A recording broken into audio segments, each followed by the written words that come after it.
Hello and welcome to another edition of Tuesdays with a Disability Policy for All. As you might know, December is International Disability Month, and today we have the great fortune to be talking to David Morrissey, who is the Executive Director for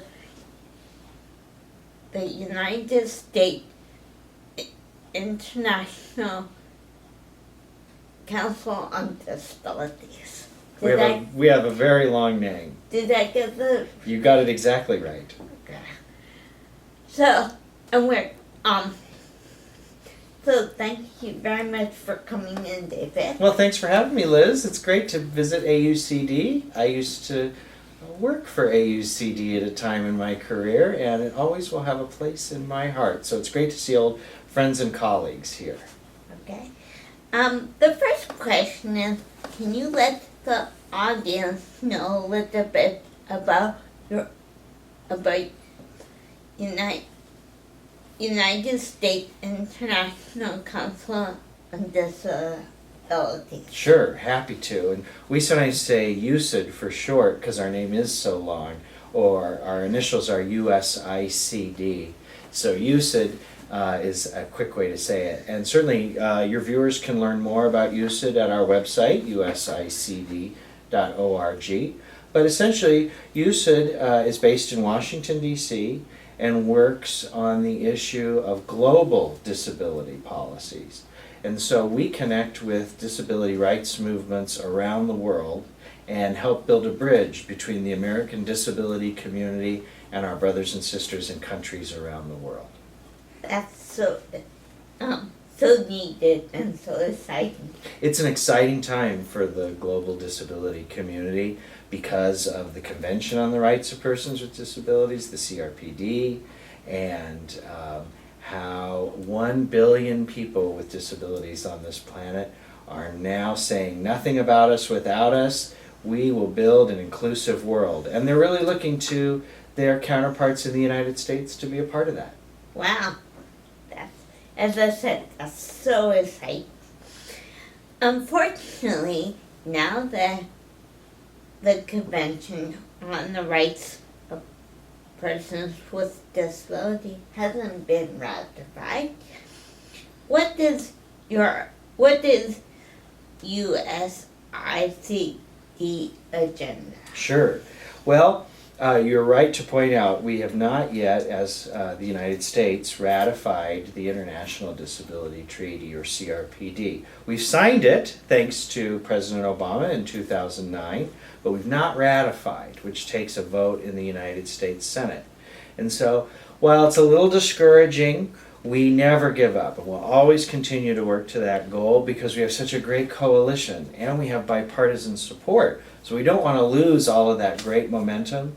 And so I want to thank AUCD and you and all of your members across the United States for being great advocates for CRPD ratification. One day we're going to get it done. I know it. And USID will continue to keep you and the community connected on this issue. In the meantime, while we watch that issue, we continue to push in other ways to see the U.S. engage on disability issues internationally in a positive way. For example, we are talking to members in Congress about how the U.S. funds international development around the world. Everything from health programs to clean water programs or democracy building. And we're asking the question, how are people with disabilities included in these programs? Or are people with disabilities being excluded from these programs? And if they are, how do we tear down those barriers? How do we make sure that the American taxpayers' dollars are spent in ways around the world that uplift people with disabilities and include people with disabilities? Because everyone has a right to clean water. Everyone has a right to a quality education. And I think that the American people have been such a force for good in international development that we really have the obligation and the opportunity to make sure that people with disabilities aren't left behind. And I know we can do it. Thanks. One of the, it reminds me of one of the things that in the self-advocacy movement we like to say is team. Together, everyone achieves more. That's right. And what you're talking about, we all need to be working together, whether you're in Japan or United States or England or wherever. So for example, on the issue of ending global poverty, we know that people with disabilities are overrepresented in impoverished data. And so we want to make sure that all of the programs that not only the US participates in funds around the world, but that the international community is implementing together, that they're reaching people with disabilities. How can we end world poverty if we don't address the needs of 1 billion people with disabilities and make sure they're not left behind? Great. Can you tell us what last week was International Day, and Yes. this month is the whole month. And what is the International Day of Persons with Disabilities? So every year on December 3rd, the world recognizes as the International Day of People with Disabilities. And I was really committed when I became the executive director of USICD 7 years ago, that we would really grab December 3 and promote it so that the American disability community on this special day would feel a part of the global community.